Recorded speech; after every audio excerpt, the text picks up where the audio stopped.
You know, I don't think I used these exact words, but I definitely intimated in my review of A Good Man Goes to War that I wasn't entirely sure what people's issues with Let's Kill Hitler were. I think I get it a little bit better now.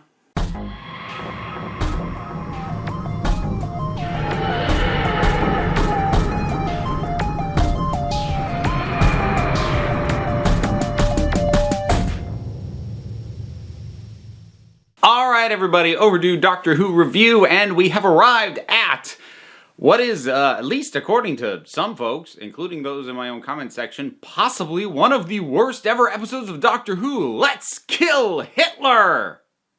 I don't think it's one of the worst episodes of Doctor Who, not by a long shot, but I also haven't revisited it in a long time, and my memory of it was that it was fun. And I will stand by that. It is light, it is fun, it is a good watch on an entertainment level, for me, at least. However, here's what I will definitely grant, having rewatched this with a bit of a more critical eye than I have in the past. A lot of Moffat's worst habits are on display in this episode. I wouldn't say that it is an episode entirely derived of his worst habits, but a lot of them are here. And if you wanted to play basically annoying Moffatisms bingo, you could definitely win watching this episode. So we'll get into some of that in a little bit. But let me start with what I will stand by I think actually works about this episode. Smith. I think Matt Smith does a terrific job in this. I think he does a really good balance of confidence, of fear, of having his nice, nifty little moments. I just think he does a good job. Amy and Rory do a good job. River... Alex Kingston performs what she's asked to do well. We'll get a little bit into what's actually going on with that character, but the performance is not the issue, at least I don't feel that it is.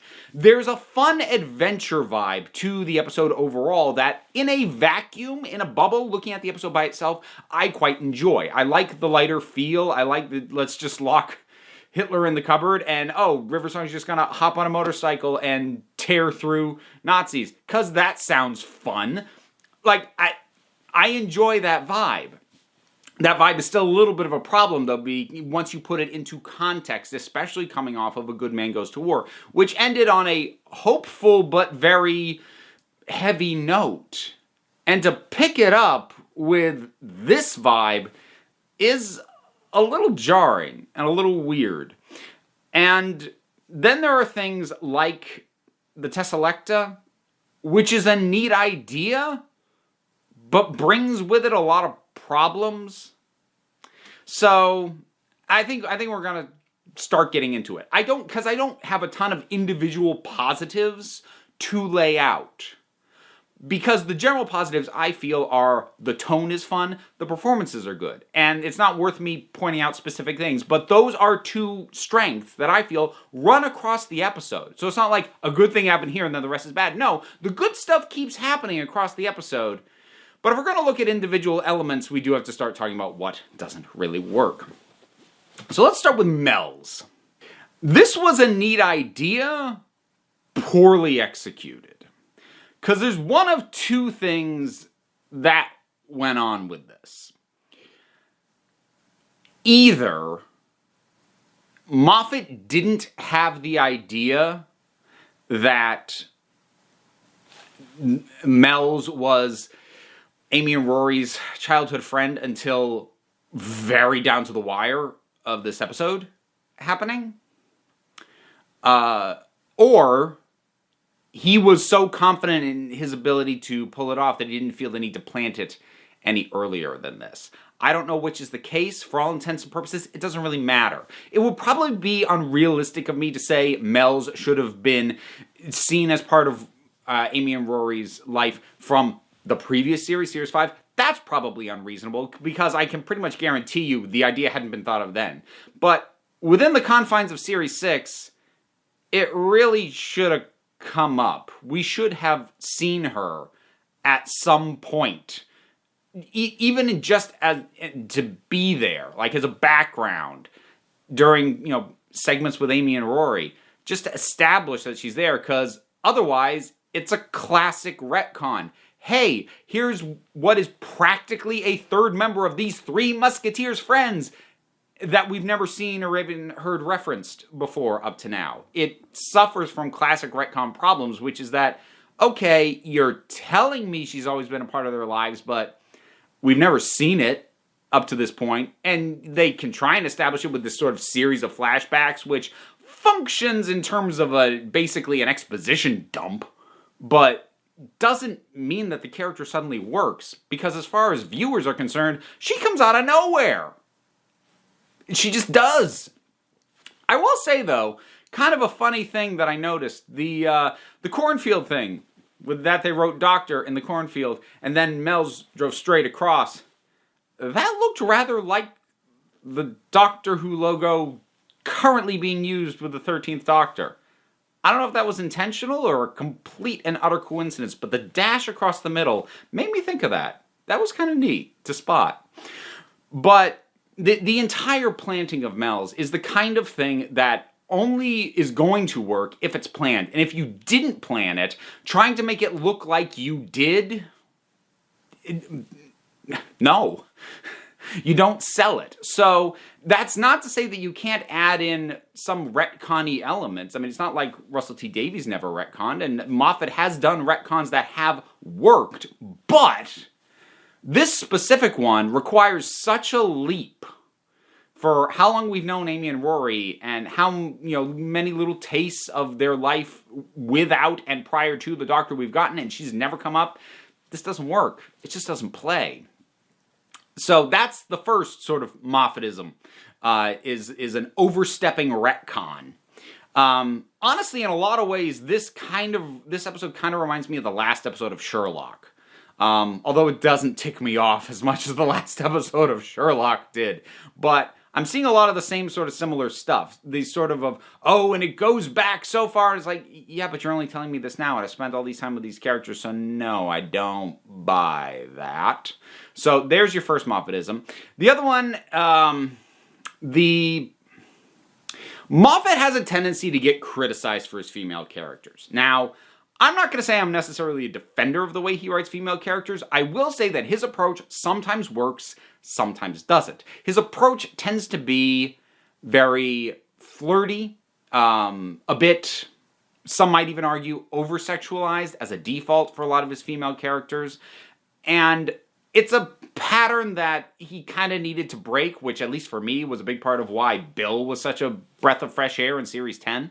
But with someone like River Song, it has worked up to this point with their character. At least I felt like it worked up to this point, because that sort of flirty nature with the Doctor specifically very much lent into the idea of she's got a history with him that he doesn't know, we don't fully know, and this flirting is an aspect of that. And there are other Moffat characters that I feel are flirty, but it feels grounded in them as opposed to a template stamped on them. I actually feel that way about Amy quite strongly. I feel like her flirtier elements are very grounded in her character, and Karen Gillan sells them as an actual element of her as a person as opposed to just an affectation. Here, though, we're getting Mel's transitioning into River and immediately doing the flirty, possibly even harder than she ever has before thing. And here, way more than it ever did before, it feels like an affectation. And again, maybe if we had known Mel's as a character prior to this, that transition might have worked.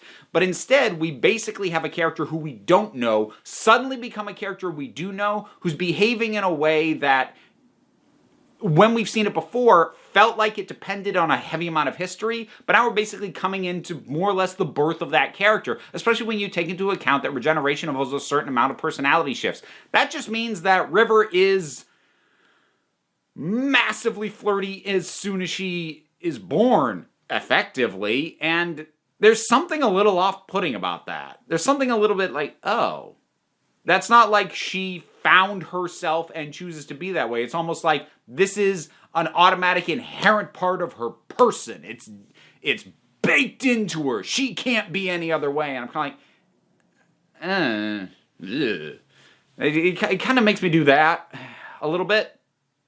The Tesselecta is an interesting idea on paper that I don't think fits in the world of Doctor Who. I think it's too big of an idea. Basically, I think one of the things, especially that modern Doctor Who has had a tendency to do, is have too many forces, be they individuals or races or agencies or whatever, who basically can more or less do what the Doctor does, but maybe just aren't as good at it, aren't guided by the same moral guidelines or what have you. But it is feeling like there's a few too many overpowered elements floating around in this universe at this point. I mean, with the amount of time travel the Daleks are now capable of, what the Silents appear to be capable of. Later on, we'll even have one-off things like, I actually thought it was a neat idea, but the sort of glass memory containment thing in Twice Upon a Time is a neat idea, but it's so big that it's like, is that an idea is that too much for this universe? And I feel that a little bit about the Tesselecta, because the very concept of going and pulling people from their timelines in order to punish them, first of all, it just strikes me as a very odd use of technology. You're going to punish people who are already dead. I'm not going to say there's no validation in that, particularly if they're truly dealing with some of the worst, but really? That's the best thing you could think to do with a time-traveling robot that can change its face? That's all you've got? It makes the Tesselecta crew, and whoever the heck it is they actually work for, it's like the Justice Center, I can't even remember now, but it makes them both overpowered and very petty, which on paper is not automatically a mix that doesn't go together. I actually kind of enjoy at times when it's well executed and when this element is part of what is being explored. An individual or group who is way pettier than what they are capable of should mean. Like, they're capable of all this, they should be thinking big picture, but they're so petty and they're down here. That could totally work, but that's not really what they're going for here. It's just kind of there as an element in the background. The miniaturized people I'm okay with. It's a bit goofy, it's a bit silly, but I do kind of enjoy that, a crew of people inside, all these people working to move the thing around and everything. The antibodies are functional, they're a little needless, and also, I will always kind of call BS on any security system that kills everything, except for X. Like, their default is if they see it, they kill it.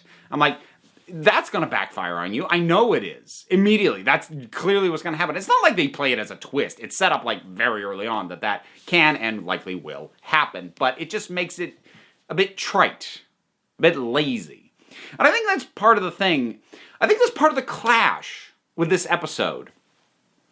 As far as its place in the overall scope of this series and of the journeys of the characters involved, River, Amy, Rory, the Doctor, this is a big, important, life-defining, life-changing series of events. Treated and handled very flippantly, very casually, with a little bit of camp. And I think there's a real distinct clash of tone there in terms of the gravity of what is going on and the way that it is handled, mood and tone. They don't mesh. They don't gel. And there are ways to make that work, because sometimes the most important things in your life don't feel momentous at the time. That is a thing that can happen. Except this still tries to have it be momentous at certain moments, like at the very end, with River granting her regenerations to the Doctor. You don't... The gear shifts, the tonal gear shifts don't work. And they're clashing right off the get-go. So, Yeah, while I will maintain that I am personally of the opinion that this episode is overhated, I get it a bit better now as to why people don't really like it. And some people really don't like it. And again, if you want to point to some of the weaknesses or bad habits that Moffat has as a writer, this is a very good example to cite. Let's Kill Hitler. What are your thoughts on it? Whatever they are, drop something down in the comments. Let's talk about it. Bunch of stuff to do. Buttons, links. I've got a tip jar if you feel like supporting me in a sort of one-off fashion. I've also got a Patreon if you feel like supporting me in an ongoing fashion. Links to both of those are down in the description. You can share this, all that sort of stuff. Other links besides, check out what's down there, or don't. You don't have to, because end of the day, you're the council. I'm just running the meetings. And until next time, this council is adjourned.